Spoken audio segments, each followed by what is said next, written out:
Welcome to Sacrilegious Discourse. For this is what the Sovereign Lord says. Why do you need prophets to tell people who you are and what you want? If you can justify everything that the God of the Bible has done, then you can justify any of your behavior. A lot of this mentality is trickling into what is now mainstream right-wing Christianity. I am capable of empathy greater than this God of the Bible. This is a Bible that they tell kids. This is the good Lord. This is the good book.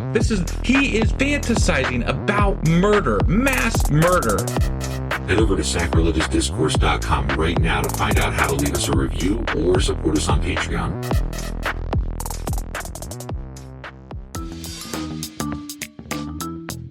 Hey there, sinners and saints. It's your favorite Bible-bashing duo from Sacrilegious Discourse, and we need your help. That's right, folks. We're raising funds for some heavenly equipment and a studio that doesn't sound like it's in the depths of hell. Our current setup, let's just say it's more apocalypse than audiophile. So if you want to hear us dissect the Bible without the background noise of demonic squirrels, chip in a few bucks. We're aiming for $5,000 to upgrade our audio and build a studio worthy of blasphemous banter.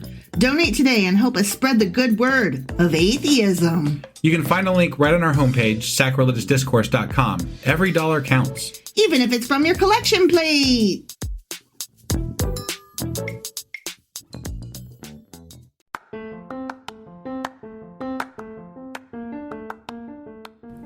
Welcome to Sacrilegious Discourse. I'm husband. And I'm wife. Together, we're reading the Bible for the very first time.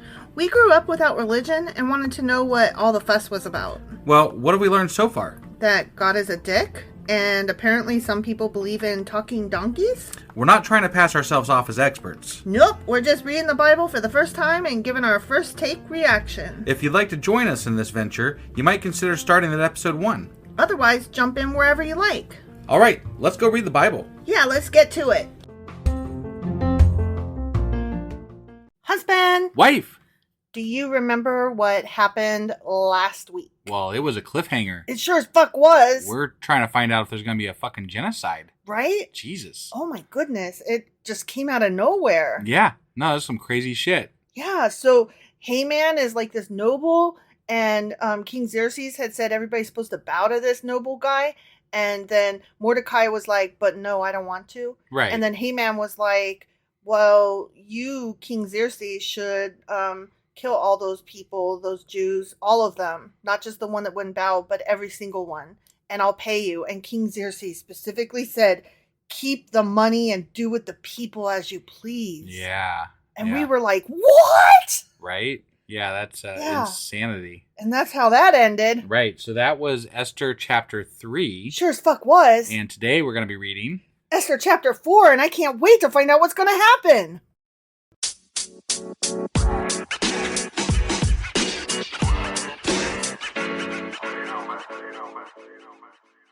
Okay, Esther chapter 4. Okay. When Mordecai, the guy that wouldn't bow, learned of all that had been done. All that had been done was a fucking decree that was sent out to everybody, every town, everywhere, saying, kill the Jews. I find it interesting that he found out about a decree that's sent out to, in the future, kill all of his people. Mm-hmm. So this was, public knowledge? Yeah. That's insane. Yeah. Oh, hey, just an FYI, y'all are going to die on this day. Yeah, they set a future date. That's how it ended. You remember in Hitchhiker's Guide to the Galaxy where they had the thing posted up about the end of Earth? And it was in the sub-basement of some random building. Right. Yeah, that was awesome. We posted it for 5 or whatever, however long. 5 years or whatever, that we're going to be demolishing your planet to make space for come on. the super space byway or whatever. Yeah. Yeah. What? So long and thanks for all the fish. Right? So anyway, when Mordecai learned what's about to happen, he tore his clothes, put on sackcloth and ashes, and went out into the city, wailing loudly and bitterly, "Whoa, whoa, whoa, whoa, whoa, whoa!" That's a good reenactment, yeah. Right? That's wailing bitterly and loudly, right? Right, sure. But he only went as far as the king's gate because no one clothed in sackcloth was allowed to enter it. Oh. No potato sacks apparently here. That was a distinguishing mark of Judaism, maybe? Of mourning Jews, perhaps. I Okay. don't know. All right. I don't know. That'd be an interesting question to ask Yeah, because yeah. I am curious about that a little bit. Why can Because you they always not? put. Remember, we've joked about it before, like the potato sacks they put on and stuff. Like, what are these things that they put on? They're sackcloth. What? Sackcloth. It's Yeah. just sackcloth. What? Okay. Don't What the you? fuck is Doesn't that? everybody have one of those for when they no, go in the morning? No, I don't. In every province to which the edict and order of the king came, there was great mourning among the Jews, with fasting, weeping, and wailing. I bet. I can imagine they're gonna die. Yeah. Many You know. lay in sackcloth and ashes. I bet they did. I bet they did. There it is, sackcloth and ashes. Yeah. When Esther's eunuchs and female attendants came and told her about Mordecai, she was in great distress. No shit. Yeah, I bet she was. I bet she was. I mean, technically, he's gonna have to kill her. Mm-hmm. I mean, Yeah. if we're going by the law Yeah. that's decreed here. But I don't think the king knows yet that she's Jewish. Right. No, obviously, because Right. she hasn't told him. But Right. still. Right. So Esther sent clothes for him, Mordecai, to put on instead of his sackcloth, but he would not accept them. Obviously, I mean, he already has clothes. Well, He I don't know. put He just on- tore them. Well, he did tear them, but did he So, tear all of them? Like I don't know. He had one outfit and he tore it. Maybe back then you only had one outfit. Oh, You know, that's true. I don't know. That's I true. don't It's know how it not like works. today where you can just go get another Right, pair of there's- jeans from Walmart or whatever. Right. Exactly. That's true. Then Esther summoned Hathach, one of the king's eunuchs assigned to attend her, and ordered him to find out what was troubling Mordecai and why. Okay. Yeah. So she just knows he's wailing and that he can't come in. Right. She has no idea that this whole thing happened. Sure. Okay. And moreover, she pitched what Mordecai did to the king and told him, right? So, like, he should Yeah. be in good standing. Right. Mordecai should be in good standing with You the would king think. because the king was going to be assassinated Right. if Esther had not revealed the plan as told to her by Mordecai. And it said in here that she told him Yeah. that, Mordecai Yeah. was the one that told her. Yeah. So, And the king's like, psh, whatever, kill those Jews. I don't care. right? Wow, what a dick. Yeah. So Hathach went out to Mordecai in the open square of the city in front of the king's gate. Mordecai told him everything that had happened to him, including the exact amount of money Haman had promised to pay into the royal treasury for the destruction of the Jews. He also gave him a copy of the text of the edict for their annihilation. Ooh, he brought receipts and screenshots. Yeah. Which had been published in Susa to show to Esther and explain it to her. And he told him to instruct her, Esther, to go into the king's presence to beg for mercy and plead with him for her people. Right.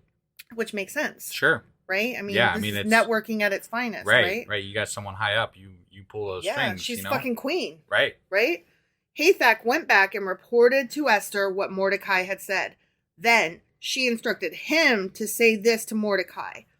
All the king's officials and the people of the royal provinces know that for any man or woman who approaches the king in the inner court without being summoned, the king has but one law, that they be put to death unless the king extends the gold scepter to them and spares their lives. But 30 days have passed since I was called to go to the king. So she can't go. So she's Okay. like, how am I supposed to tell him? How am I supposed to Right. beg on your behalf? Right. It's not my turn to fuck him yet. Yeah. Yeah. You know, I got to wait to be called to fuck the king. Right. When Esther's words were reported to Mordecai, he sent back this answer. Do not think that because you are in the king's house, you alone of all the Jews will escape. For if you remain silent at this time, relief and deliverance for the Jews will arise from another place, but you and your father's family will perish. And who knows but that you have come to your royal position for just such a time as this. Right. That's yeah. fair. I guess. But, she's got a good point also. Like they both do. What good does it do if I die in the process of he's trying saying, to get this cross? He's saying it's your duty to die if that's what it takes. Got it. To stand up for us and not let an entire people be annihilated. Right. But this guy, either killed or banished his last queen. Right. Who wouldn't show up naked. But that's what he's saying. What Mordecai's saying is, you saw what he did to the last queen. Right. If you don't stand up for us, that doesn't mean you're safe. You're probably going to get killed at some point, one way or another. It might as well be in defense of your people. Sure. At least then you can be a martyr to, hearken back to the stories that we read. Yeah. Which I get where he's coming from. He's like, let your death be for a good cause and not just because you wouldn't be like Vashti and, show up naked. Right. Or whatever. Right. Vashti, sorry. But she's like, I think she's raising a good point too. Like, I'm just trying to live, y'all. Right. I'm just trying to not get killed. And so far, I've managed to get into a really sweet position. Could you not ruin it for me? Right. And they don't technically know I'm Jewish. So, Right. I mean, right. Just saying, sorry about your luck, but. So I see both perspectives. I really do. Right. And I don't know what I would do. Yeah, I don't know what I would do either. Because I mean, it's a rough position to be in. Well, I'm just thinking, like, if I'm the queen, right? Like, I'm in Esther's position, right? And I'm being told that my kids, my husband, my parents, my sister, all of my family is about to be killed. Right. Do I speak up? Right. And what good will it do if I do? But am I an asshole if I say nothing and let them die without me at least having tried? Is there no process? Like, what I don't understand about this, though, is that there's literally no process to request the audience of the king without being killed? I mean, I don't know. That seems a little absurd to me. Well, she is just a quote unquote just a woman, right? Right. Like, right. what would her process be? No, None. I don't know. Technically, she's the queen, right? Because he puts the crown on her head. But they've already established that the queen holds no power. It's the man. Right. So, moreover, she's living in the harem, right? Yeah. So she's not exactly like above any other woman. Right. It's not like she sat next to him and stuff like that. Yeah. It's not like they have a relationship. He fucks her now and again. Right. Right? Like, what relationship does she have that anybody thinks that she would have the ability to talk to him at will and to lay forth, hey, can you do me a solid and not kill these people? Yep. So I get where she's coming from. I get where he's coming from. This is rough. Yeah. No, it is. So then Esther sent this reply to Mordecai. Go, gather all the Jews who are in Susa and fast for me. Do not eat or drink for 3 days, night or day. I and my attendants will fast as you do. When this is done, I will go to the king, even though it is against the law. And if I perish, I perish. Oh, wow. So her choice is made. She's going to appeal to God, pray, fast, do everything she can spiritually to, gear up for this. She's going to do it. Yeah. Good for her. Yeah. That's amazing. She's doing what she thinks she can do. Yeah. Mordecai went away and carried out all of Esther's instructions. The end. All right. Oh, man. So, another still cliffhanger. Hanging on to find out. I don't want to say this is a great story because I don't like... But they are leaving us in suspense. Yes. I am eager to find out what's going to happen. But it's not a great story in that, like, we're literally talking about a genocide. Right. And I'm not eager about that. Right. But the way it's being told. Yes. Is definitely more adept than what we are used to. Yes. Thus far. Yes. And again, I'm very eager to find out what happens next chapter. Yeah, me too. All right. So that was Esther chapter 4. Sure as fuck was. And we'll be back tomorrow with Esther chapter 5 to find out what's going to happen. We'll see you guys then. Bye.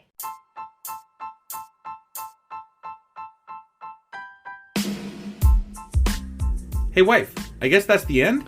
But husband, that's just sad. It doesn't have to be. We are on lots of social media platforms like Twitter. Our handle there is sacrilegious_D. For D's nuts. Oh my God. Stop doing that. Anyway, we're also on Facebook, Instagram, and Pinterest. There's a link to all of our social media sites at our website. Ooh, we have a website? Yeah, it's sacrilegiousdiscourse.com, where you can also find a link to our merch shop. We have a merch shop? Yep, we have podcast-themed clothing, mugs, notebooks, and more, as well as an atheist and science-themed products.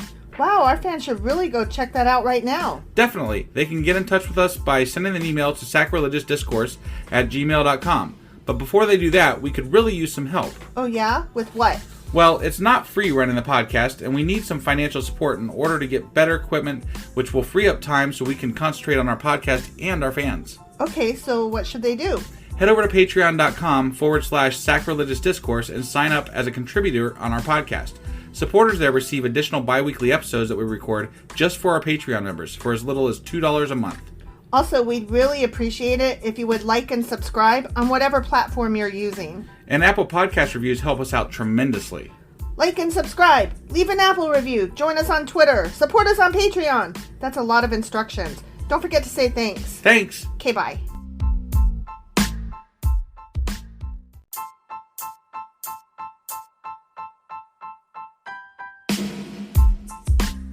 Hey wife, I guess that's the end? But husband, that's just sad. It doesn't have to be. We are on lots of social media platforms like Twitter. Our handle there is sacrilegious_D. For D's nuts. Oh my god. Stop doing that. Anyway, we're also on Facebook, Instagram, and Pinterest. There's a link to all of our social media sites at our website. Ooh, we have a website? Yeah, it's sacrilegiousdiscourse.com, where you can also find a link to our merch shop. We have a merch shop? Yep, we have podcast-themed clothing, mugs, notebooks, and more, as well as an atheist and science-themed products. Wow, our fans should really go check that out right now. Definitely. They can get in touch with us by sending an email to sacrilegiousdiscourse@gmail.com. But before they do that, we could really use some help. Oh yeah? With what?